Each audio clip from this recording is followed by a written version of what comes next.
So everyone's seeing headlines that we're unleashing dominance, that we're opening the offshore to drilling, we're unleashing LNG exports, we're pulling out of the Paris Agreement, and the questions are, what does it mean that U.S. oil production is going to surge? What's always fascinated me about energy, I couldn't figure out what I was interested in. And so I was interested in international economics and foreign policy and science and care about the environment.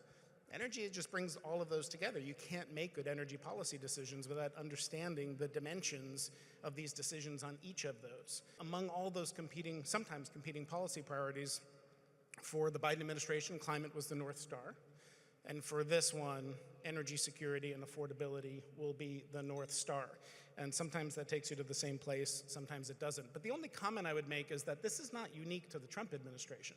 So you talk to leaders in Europe who the first thing they want to talk about is energy affordability and competitiveness and Mario Draghi's report.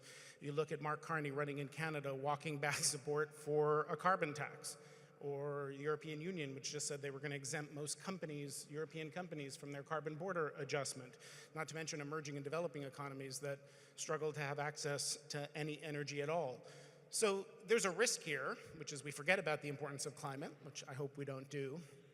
But there's an opportunity too, because I've been writing for years and believe that if we don't guarantee energy security and access and affordability, the first thing that's going to go is support for a stronger climate agenda.